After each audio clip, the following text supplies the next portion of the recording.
Yes, something big is about to happen. Yes, believe me if I say something big is about to happen. Trust me, I'm giving you the best and quality things here. Yes, see today, you don't want to miss what is going to happen today. We are shaking many things. Many ideology will change today. There's a misuse of many things in the scriptures that you believe this is how it's supposed to be. Even you, I know you yourself, you have done it several times. But today, believe me, we are here for you. Many questions are here, back together here.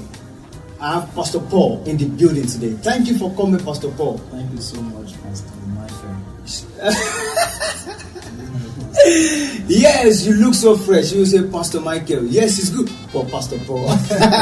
Yeah, I'm grateful. Thank yes, you look so fresh. I like the way you look today. You look so handsome. Thank you. You are better. I know. You are my mentor.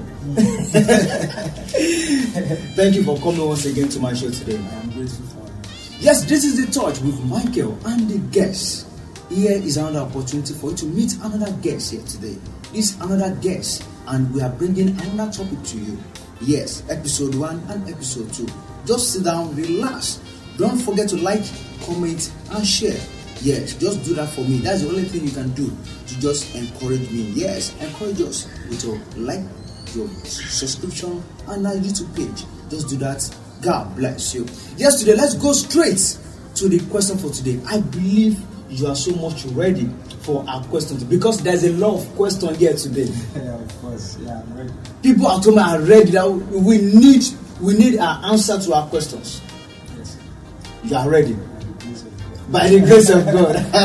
I say that because these questions are, debate questions. Yes. Questions Yes. that are not, accepted just like that, or probably these people say this is it, this one says this is it. So it's just that by God's grace, I believe that we'll be able to do justice to them.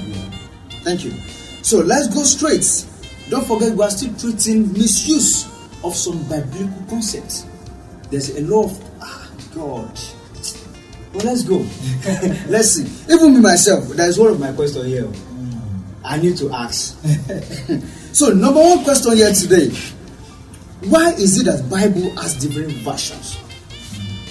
It should be one. Is there any difference? Why? The Bible, is written in two major languages. The Old Testament is written in Hebrew, while the New Testament is written in Greek. Okay, so when the gospel started going to different nations, like here is Africa, yes, Nigeria. So the essence of the Bible is not for us to learn Hebrew and Greek, but for us to be able to understand the usage. Okay, so that's why there is difference between translation and version. Every translations, there are versions, but not every version is a translation. So what do I mean by that? In the 4th century, when the Bible, I told you Hebrew and Greek, right? But in the 4th century, there is a person we call Jerome, who actually translated the Bible to Latin. And so that time, Latin became the lingua franca. So other translations were denied. Only Jerome's translation was allowed to be used in Catholic churches. Okay, so but a time came when there was now Protestants. Protestants are those that protested. They were part of Catholic before, so they found things that are this is what the Bible is saying here. This is how we should put it, and then it's not being done in Catholic. So that's how we got to have Protestants, and which we are also Protestants. So that was when the translations started occurring and different versions. So back to the question, why do we have different versions? We have different versions because of more understanding of the Word of God. We have direct translation, which we call like KJV, King James Version. King James Version. King James Version is an 1611 translation. 1611. And this is 2024. And that is why you have thine, thy, all those Thou. kind of thou, all those kind of English. That was the English that was reigning that time. But today we don't have thine. We don't have. So we need versions that will come to our 21st century that will be able to speak. Okay, this is what we meant by that. So there are some versions, and also, when it comes to translation, now you are translating to English. For example, the word agape in Greek, which is love in English. Agape is not just love. It's very deep. It's very deep. It's not just, but English calls it love. So now there are some versions coming up that are able to explain a little what agape means. They don't just use ordinary love. So what I'm saying here is that there are some versions that are explanatory. That we can understand. You can understand better.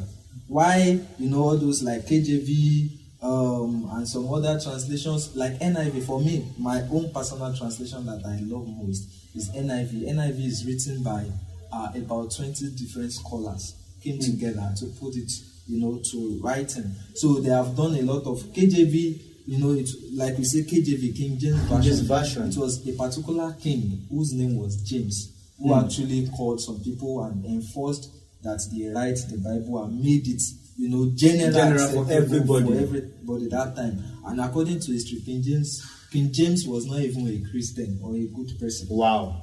So I hear some pastors say that King James Version is the original. It's not by that. In fact, King James used the scroll that King James used is not even like that of the NIV, because when we say translation, they use it from different schools. Like the one NIV used, the manuscript is Dead Sea Scroll, which is in fact more closer to the time of the Bible. That is those events when they happened than that one Vulgate, which King James used.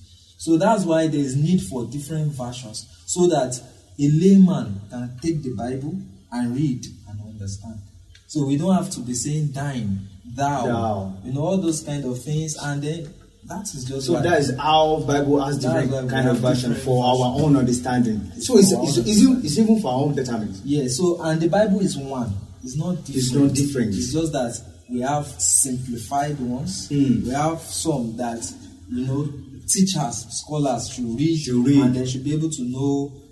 And I'm a person that I also preach languages. So I said Hebrew and Greek. Yes. So Hebrew and Greek is for more knowledge of what that thing is saying. For example, Jesus said it is finished. What does it is finished mean in the Hebrew or in the Greek that he used? What does that word mean? I can't really remember how to put it, but that word, it is finished. It's not just English word, it is finished. It's more than that. It's deeper than that. It has to do with law court, something like when a case is settled. No, you are no more coming. Once a case is judged, you are not bringing it to any court again. So it has to do with different things. It's deeper than that. So that's why more versions are coming out, so that they can have more explanations. I think you are teaching us raw theology. So it's for our own betterment, for our own understanding, because the way we study English in 16 stuff is now this 21st century. The gap is too much. So Bible is one. We don't have one version, two version, different kind of interpretation. The Bible is one. The scripture is one. So for you that asked that question, the scripture is one. Let's go to the next question. Yes, the Bible states times that a man will sin and must be forgiven. Now, if someone continues to repeat same offense, I should keep forgiving that person, right? When I read, when I hear questions like this, I'm always laughing, because some people will like, it's not possible. How can you always forgive a person? The question was asked Jesus. He said, how many times should I forgive my brother who offends me? And Jesus Christ said 77 times 7. Which is not possible. A day. And for the same offense. Now let's look at it from this angle. our viewers from the house, Yes. they are a good Christian, but you see that sometimes you fall into a particular sin and you pray to God, I will not do it again, I am sorry, and you come back to do it again. And God will still forgive you again. The same sin, right? And you still do it again, God will still forgive you again. So the same way, that's why Jesus Christ said in the Lord's Prayer, so the way as we forgive those who offend, who sin yes, against us. that's how we should. So God should forgive us. So that's it. No, it's not even possible that a person can offend you with the same offense. It's not possible. 70 times, 7 times. It is not possible. But no matter how many offenses that is done to us, that is what Jesus Christ was teaching on the mount, that we must forgive. In all circumstances. We must be able to forgive if we want God to forgive us. So, and it's even healthy for us, because when you have unforgiving spirit, it affects the health. Yes, it affects the health. You see, the person that offended you may have even forget about it, and he will be living his life fine. But you that you were offended, you will hold it in your mind, that damaging your heart. So that is it. So forgiveness is what we must do as Christians. I believe no man can sin against you. You personal 70 times 7. Yes. No man can in a day. It's not possible. How many hours in a day? It's not possible. So no matter how it is, we must forgive our brothers. Yes. That's good. Forgive and forget. It's not easy, actually. It's not easier said than done. But God can help us. God can help us with the help of God. Yes. Okay. So let's go straight to another question.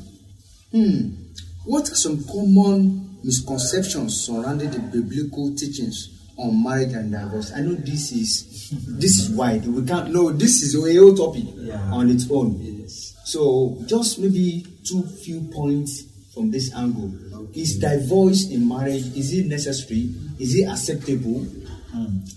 Actually, I have had a lot of pastors saying that once you have married, you are married, that is forever, no matter what. You have entered it. Actually, I'm not married. So I believe it's a progress. Yes. So some people may say that I'm not qualified to talk about it. I've had it before.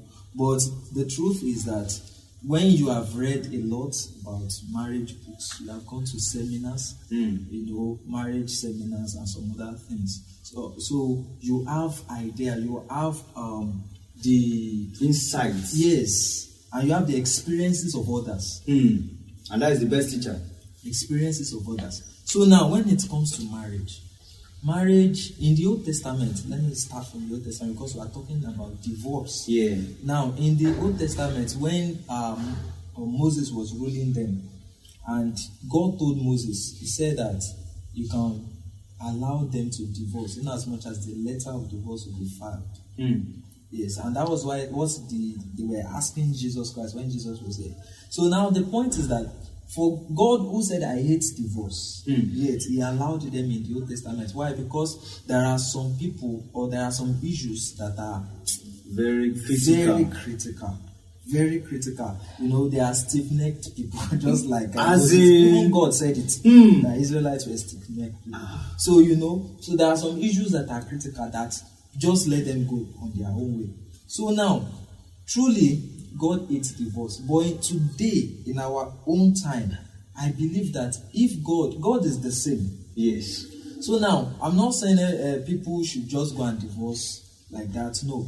But if there may be some issues or some cases whereby can also be said to be critical like that of Old Testament. Sure. So God is the same. So whoever, a divorced person is not going to hell. I'm sorry, but we have to use some people as an example. Now, we are talking about Osinachi.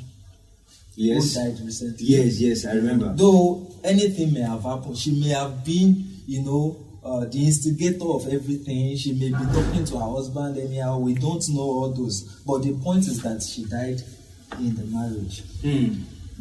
Now, if she has been told that she should divorce, she should have said no. Yes. Do you understand? Now, but divorcing now and her death, which one is better? It's better she divorce. Okay, but now she's dead. And because she's famous, that's why we heard about her. There are many people outside there. Now, let me now use the second person as example. Victoria Orenze. Now, Victoria Orenze is a singer, which we know. She was divorced some years ago, like 10 years ago, and people were talking, blah, blah, blah, like that.